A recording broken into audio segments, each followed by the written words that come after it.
Hello guys, good day. Welcome back sa ating channel and welcome back for another lecture dito sa ating subject. And today we are going to be discussing just a summary lecture on the topic non-institutional correction. This is a new series. I would call it series kasi isa lang naman siya. Sinamarize lang natin yung entire content ng subject matter na non-institutional correction. So, it's a new subject and it's a new discussion to our channel. So, I do hope that you are interested with regards to this topic. So, that is, since we changed our schedule with weekly upload today, kasi nga medyo hindi kaya ng oras natin yung usual na ginagawa natin that we are uploading daily, especially weekdays. Now, we are currently doing a weekly upload. So, pagpasensyahan nyo na, hindi sa dahil tinatamad na tayo sa ating channel, but rather, medyo kulang lang tayo talaga sa oras. So, today, I had prepared to you a lecture on the subject non-institutional correction. Sa subject natin guys, sa course natin there are two there are two subject in the correctional administration division. They are the institutional correction and non-institutional correction. So, ang una nating tatalakayin for today would be the non-institutional correction. So, to discuss this further, we need to distinguish yung tinatawag nating correction. Correction means in criminology that we are talking about the process of correcting the behavior of those individuals who had done an act that is considered as a violation of the law. Yung mga nagkasala. So meron dalawang uri guys ng correctional program na ginagawa ng ating gobyerno. Meron yung tinatawag nating institutional. Yung institutional correction is where yung mga nagkasala sa batas ay pinupunta sa loob ng institution at doon sinusubukang baguhin yung kanilang criminal behavior. Kung mapapansin nyo guys, ang term natin is baguhin, to correct the wrongful behavior of an individual, and not as we commonly know as punishment.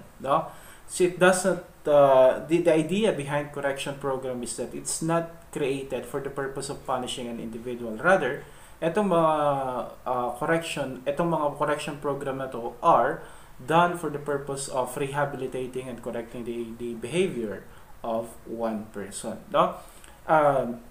Again, going back to the history, since we are discussing about criminology, I know that you are familiar with the concept of classical and with the concept of positivist.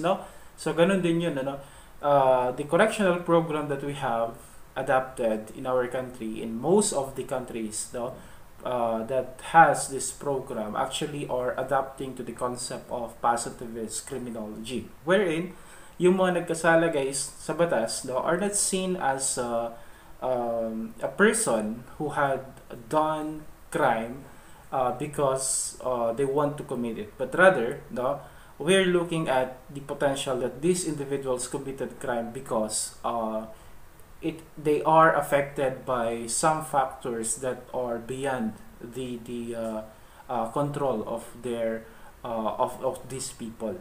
So rather than punishing, yun yung very concept niya. Rather than punishing this individual who had committed the crime, we try to correct their behavior through the imposition or implementation of the different correctional program. And doon nga pumapasok yung correctional administration natin tinatawag. And as I've mentioned, there are two types of correctional administration or correctional program.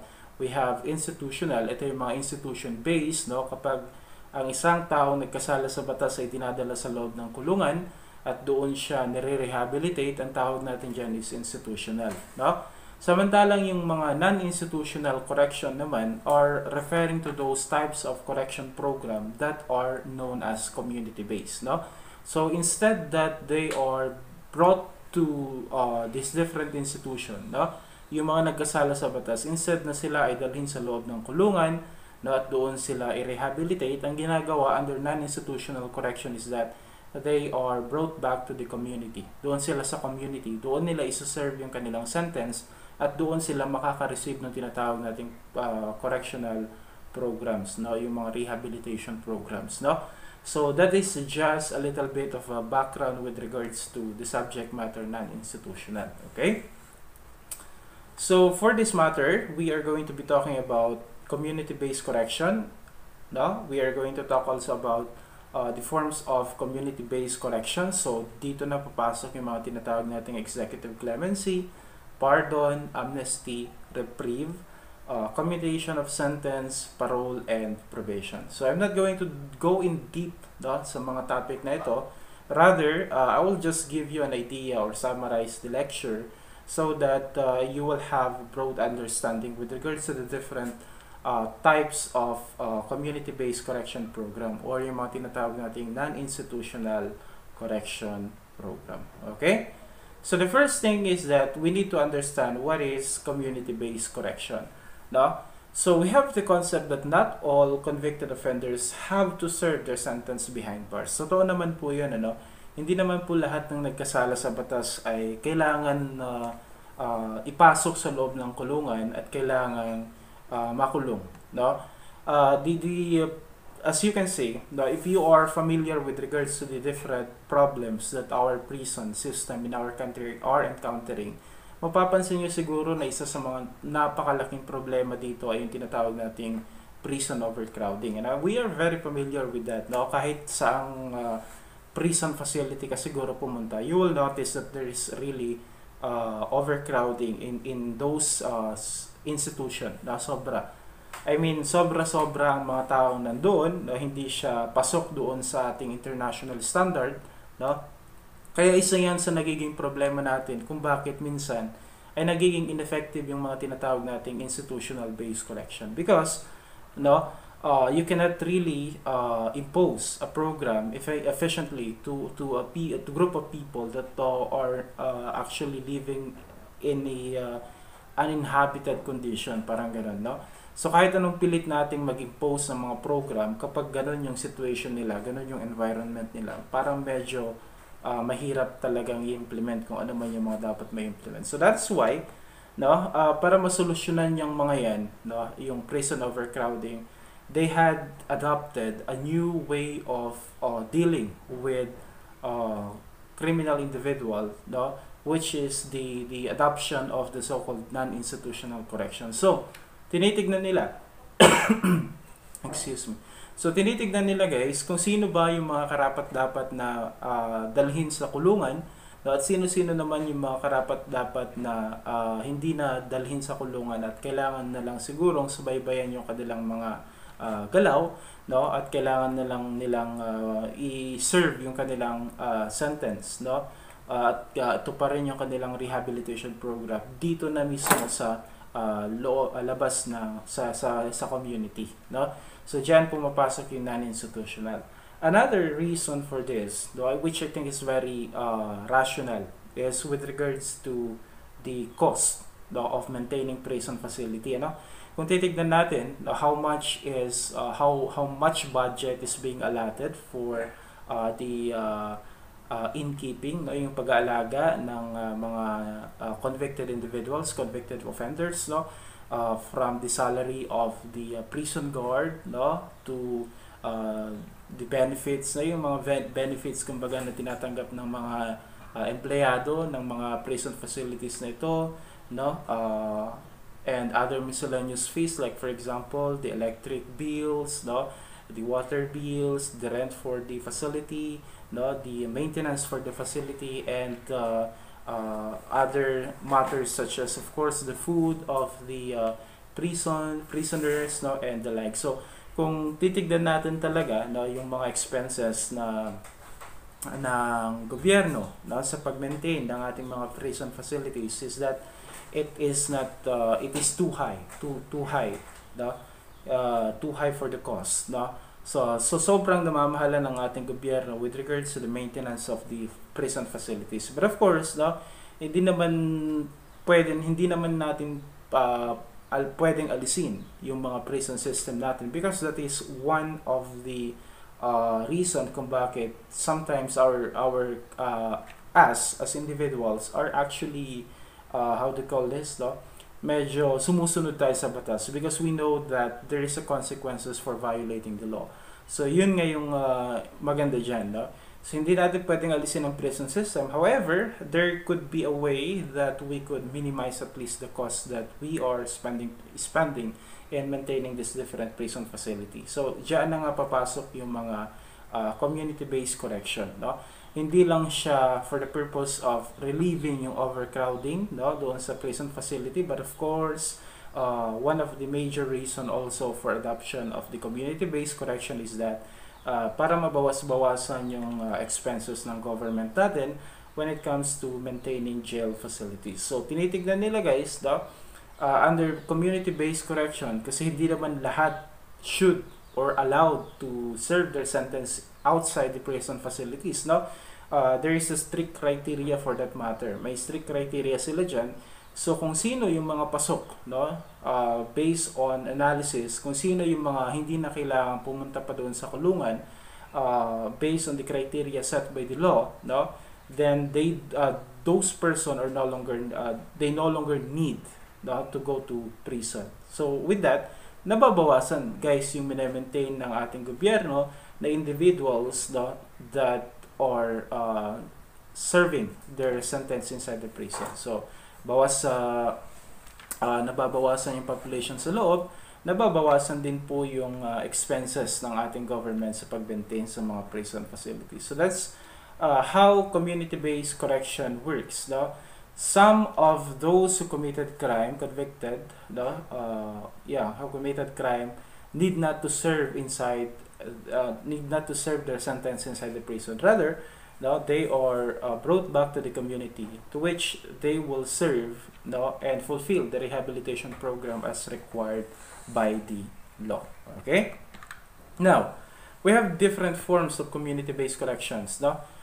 We made mention while back na yung mga iba't ibang uri ng mga community-based correction. Pasok dyan yung mga tinatawag nating executive clemency. By the way, ang executive clemency, ito yung mga yan, no? Yung pardon, amnesty, reprieve, commutation of sentence, parole, probation. No? So let's talk about first about executive clemency. What does it mean by the term executive clemency? No?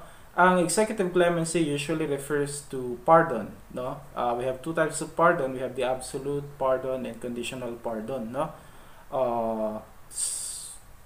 We have also the commutation of sentence, no? These executive clemencies are granted by the president, no? It is, sabi nga, executive means the chief executive of the Philippines, which no other than the president of the Philippines, no? He can actually give a clemency. No? He can give clemency to those convicted individuals as long as they pass the criteria set forth by the Board of Pardons and Parole. No? So with the executive clemency, no, that could mandate the prison facilities to release, no, the person who was released with the executive clemency, no, para itong taon to will continue serving his sentence outside the prison facility. So that can be given by the president alone, no other than the president can give the so-called executive clemency. And a good example for executive clemency ay yung tinatawag nating pardon, no? So with that, let's talk about what is pardon. No? Ang pardon, as we have stated, is a form of executive clemency, no? Granted by the president. This is a privilege extended to a convict as a discretionary act of grace. No? When the president determines that the person had already changed, no, or does not deserve to go into prison, he could issue the so-called pardon. No? He could issue the so-called pardon to one person as a form of, as an act of grace. No? Usually, this is political in nature. No? Yung mga pardon na yan, we have so many examples for this already. Like for example, Robin Padilla was given pardon. No? Former President Joseph Ejercito Estrada was also given pardon, no, by former President Gloria Macapagal Arroyo. So yun usually yung ginagawa nila, no. Parang halimbawa, I'll give you a constructive case for this, no. di ba right now, President Rodrigo Roa Duterte is currently the president. There's a lot of threat, no, that when he will step down from the position, maraming magsasampa sa kanya ng kaso, no, regarding human rights violation, something like that, no. But let's say for example, the president who will win this incoming election. By the way, ilang days na lang malapit ng election, no. So, halimbawa, kakampi niya yung nanalo ngayon, no, nanalo sa pagka-presidente, na ang papalit sa kanya is kakampi niya. If, for example, these different individuals or groups will push through with filing case against President Duterte, no? In case na magtuloy sila magsampa ng kaso and he will be found guilty of whatever the crime that they will be accusing him, no? Halimbawa lang, he was found guilty, no? After bumaba sa pwesto si Pangulong Duterte, sinampahan ng kaso, nanalo yung kalaban, na convict si president for the cases na sinampa sa kanya, no? Ang pwedeng gawin dyan is of course the president, the incoming president, just in case nakakampi niya, kaalyado niya ito, no, could just give pardon to President Rodrigo Roa Duterte and all his cases, no, yung guilt, kumbaga, na verdict sa kanya will be forgiven, no? So ganun ang pwedeng mangyari dyan, okay? So actually, yan yung ginagawa kong example kasi nga we saw that happen, no? In the case of the former president Joseph Ejercito Estrada, di ba? He was ousted from the position because of a graft and corruption cases, no? Parang ganun. I don't know, it's graft and corrupt and plunder. So he was ousted in his position. Then later on, of course, he was convicted of a case, no? Na-convict siya, sinampahan siya ng kaso pagbaba niya sa pwesto, na-convict siya, and then ang nanalong president is yung kanyang dating vice president, which is President Gloria Macapagal Arroyo, no? So ang ginawa niya was binigyan niya ng pardon. So now we can see Joseph Ejercito Estrada still involved himself in politics, no? Despite, no, tumatakbo pa rin yan sa mga national position and local position. So yun yung mga pwedeng gawin yan. By the way, with regards to this, we cannot question that because that is one of the power of the president, no? That is one of the power of the president of the Philippines. So we cannot question that. Then we have two types of pardon, no? Meron tayong tinatawag nating absolute pardon, and we have the so-called conditional pardon, no? Pag sinabi nating absolute pardon, this is a type of pardon that has no condition set, no? Wala siyang condition na sinet. Kumbaga, basta pinatawad siya ng kabuuan, walang condition na binibigay, no? Something like that. I mean, totally forgotten and forgiven. Yun yung, kumbaga, description ng absolute pardon, no? While for conditional pardon, ang conditional pardon usually is meron yung kasaling condition. Like, for example, okay, I will pardon your sins, your crimes, but you will not be allowed to go out from our country. Parang ganun, no? You will not be allowed to run for government position, something like that. So, yun yung mga conditional, ano, yung pinatawad siya, no, binigyan siya ng pardon, however, merong mga condition na dapat siyang i-fulfill, no, meron siyang mga condition na dapat sundin. Like, for example, President Rodrigo Roa Duterte will be given pardon, like, if sampahan nga siya ng kaso, ano, then bigyan siya ng condition na you will no longer participate in any form of you will no longer be allowed to hold any government position, parang ganun. So hindi ka na pwedeng tumakbo sa halalan, hindi ka na pwedeng maghawak or ma-employed sa government, something like that. So that is an example of a conditional pardon, no? Yung may condition, by the word itself, conditional, which means there's a pardon, no, may pagpapatawad, pero meron siyang kapalit. I mean, meron siyang condition na sinaset that needs to be fulfilled. Okay? So those are the two types of pardon, and that is what pardon means. No? Now, let's move on to another form of executive clemency. We have here yung tinatawag natin commutation of sentence. No? Ang commutation of sentence refers to the reduction of the duration of prison sentence. Usually, no, again, it's the power of the president to decide this. Like for example, ang kaso mo is life imprisonment to death. No? Pero, upon careful examination, the president decided that you don't deserve such punishment. No? You don't deserve such punishment. So the president could modify the sentence given to you. No? So pwede niyang babaan yun. Like for example, kasi usually ginagawa ito guys, kasi may itong mga life imprisonment to death na to, don't usually or are not actually qualified, or that makes them not qualified to apply for parole, no?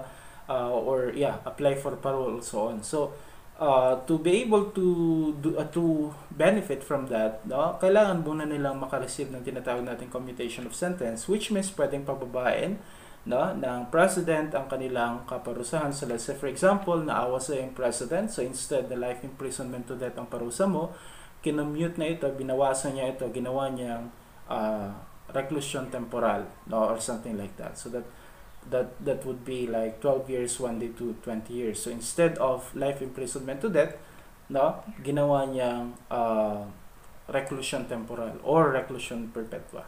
Okay? So that's the nature of commutation of sentence. No? Pababain niya, i-commute niya yung previously announced sentence mo into a lower one. No? For of course, again, sabi nga natin, it's an executive clemency. Whatever the reason of the president for that, the point is that he can do that. He can reduce the sentence, no, of one person, so that he could he could benefit from the other form of executive clemency. No? So yun yung nature ng commutation of sentence. Then we have also yung parole na tinatawag na. What is parole? Parole refers to the release of prisoner, no, before the expiration of his maximum sentence. No? So ang parole naman guys is binibigay, no, sa mga tao na convicted of a crime and they had served already the minimum sentence, the minimum duration of their sentence. So let's say for example, the minimum you are penalized to be inside the prison, no, you are penalized with an imprisonment of 12 years 1 day to 20 years, no. So you need to, let's say hindi ako marunong sa mga ganong bagay, pero let's say that the maximum, no, sentence that you need to serve is about 20 years, no. Kailangan mong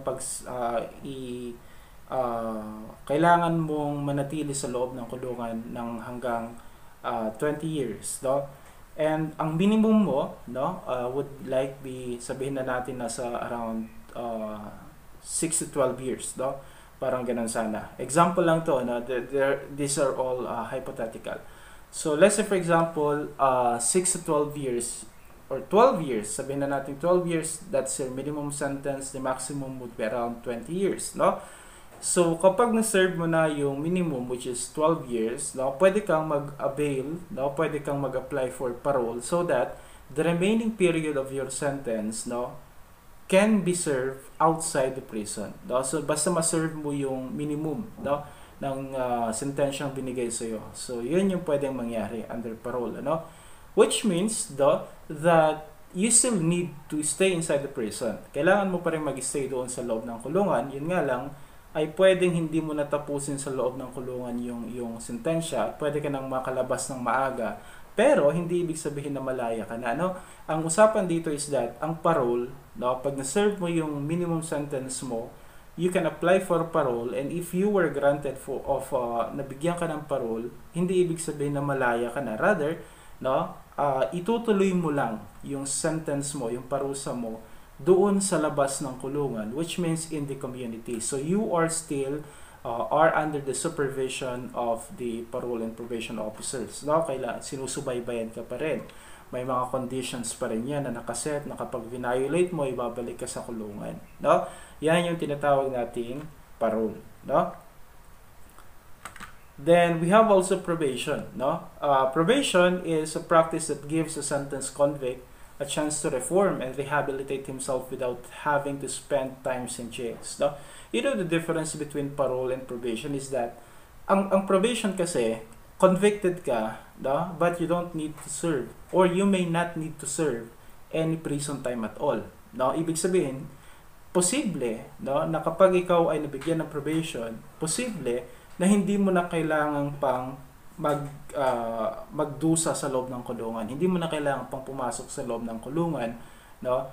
And you can immediately proceed with community-based correction. So magpro-proceed ka na immediately sa community, which means that doon ka nasusubaybayan. Unlike doon sa parole kasi is kailangan mo talagang iserve yung minimum sentence given to you. Yun yung pagkakaiba nila. Parehas sila na pwede mong iserve yung sentence mo in the community. However, parole requires you to serve at least the minimum sentence, the minimum duration of sentence given to you. While for probation, no, if you are granted of probation, you don't need to serve any prison time at all, no? So pagkatapos mong ma-convict, pwede ka nang bigyan or pag binigyan ka halimbawa ng probation, no, you don't need to attend or you don't need to go inside the prison. Rather, you can immediately go to the community and or go back to the community, and there they are going to implement yung mga rehabilitation program and they're going to supervise you. That's the concept of probation. Usually naman guys, it's a progression, no? For example, I was accused of a crime, no? Halimbawa may nagsampa ng kaso laban sa akin. So when I noticed that I can no longer win the case, no, alam ko matatalo na ako, no. So I made sure that if I lost the case, I could apply for probation. However, as I've stated, not everyone are entitled to probation. This is not a right. It's not a right. It is a privilege, no. Ibig sabihin ng privilege is that depende yan if you fulfill or if you are qualified to undergo probation, no. So this is not the right entitled to me. This is just a privilege. If I'm qualified, then they could give it to me and they can take it back anytime, no, as long as I violated some of the conditions, no. So yun yung pwedeng mangyari, no. Progression, sabi ko nga, no, pag sinampahan ka ng kaso, then later on as far as the qualification for probation is concerned, no, if I am qualified for probation, then it would be okay. Now, let's say I was sentenced of 1.5 years of prison time.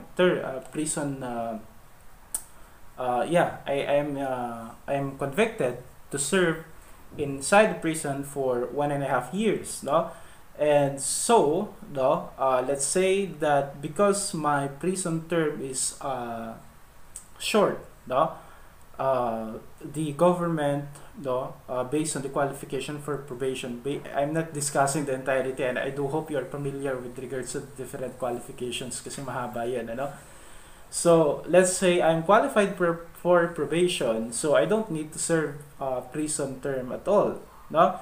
Instead, no, ang mangyayari sa akin after conviction is that bigyan ako ng probation, bigyan ako ng conditions, bigyan ako ng mga guidelines, then I could still go back to my family, even if I was already convicted. But I am under supervision, no? Sinusupervise ako, guys. I need to go report to my probation officer every now and then. I need to follow, no, kung ano man yung mga programs na nakalagay doon. Like for example, programs or condition, like for example, I need to attend school. If I don't attend school, no, pwede nilang bawiin yung probation ko, so babalik ako sa kulungan. O di kaya, I need to support my family, no. If I cannot be able to support my family, if I cannot be able to employ myself for a job, which means I cannot be able to support my family, pwede nilang bawiin yung probation ko, and I could go back to prison, no. Parang ganun ang mangyayari. So that's the nature of probation, ano.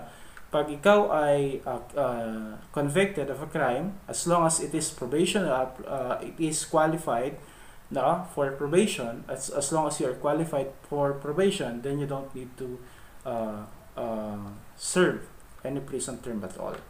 Okay? Yan. So, that was the last one, ano, of our discussion on the subject matter non-institutional correction. No, by the way, guys, if there's something that is not clear, no, to you, you may ask, you may comment in the comment section, and um, if I know, no, the answer for your question, I would be happy to answer. No, so, with the short lecture we conducted, I do hope I was able to impart some knowledge, no, on the topic community-based correction or non-institutional correction. No, that's it for today, guys. Thank you for listening. See you on the next lecture. Bye bye.